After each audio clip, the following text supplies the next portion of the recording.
Hello, welcome to our new mini blog.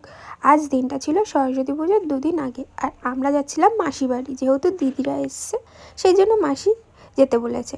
তারপরে এই দেখো যেতে যেতে একটা ছোট্ট পুতুলের মতো সরস্বতী ঠাকুর দেখে নিয়েছি। তারপর মাসি বাড়ি গিয়ে আর আমি কোনো ক্লিপ নিতে ভুলে গিয়েছিলাম, একেবারে খাওয়া দাওয়ার সময় ভিডিও করছি।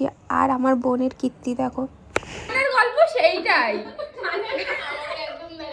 কে লজ্জা পাচ্ছে, এর একটা ডিফেক্ট ব্যাপার আছে শীতকালে, সেটা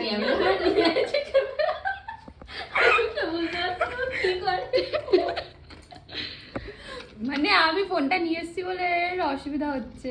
আরে তোর ব্যাপারটা বলবো না, চাপ নেই চাপ নেই চাপ নেই। আমি তো ঘুরতে ঘুরতে যাওয়ার কথা বলছি, বাঘ দেখতে যাবো আমরা সুন্দরবনে। এই যে বাঘ নিয়েই বসে আছে, বাঘ নিয়েই বসে আছে।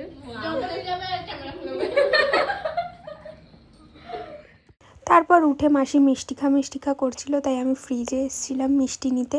তারপরে মিষ্টিটা নিয়ে গেছিলাম রান্নাঘরে। তারপর চলে এসেছিলো কুল পাড়তে, কারণ কুল যেহেতু সরস্বতী পুজোর দুদিন আগে সবাই বলছিল খাবে না, কিন্তু আমি তো এই যে কুল একটা নিয়ে খাওয়া শুরু করে দিয়েছি। গাছে যা ভীষণ কুল হয়েছে, এই যে গাছ ছাড়া দিচ্ছিল এখন কুল পাড়ার জন্য। তারপর কুল তো পাড়া হয়ে গেছে। তারপর আর একটা দাদা এসেছিলো, সে এই নারকেলগুলো পেড়ে দেবে, কারণ পিঠে পুলি যে অনুষ্ঠান সেটার জন্য নারকেল পাড়া হচ্ছিল।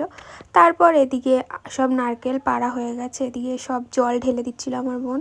তো ভিডিওটা কেমন লাগলো কমেন্টে জানাবে, আর ফেসবুক থেকে দেখে থাকলে ফলো করে দেবে, ইউটিউব থেকে দেখে থাকলে সাবস্ক্রাইব করে দেবে। টাটা।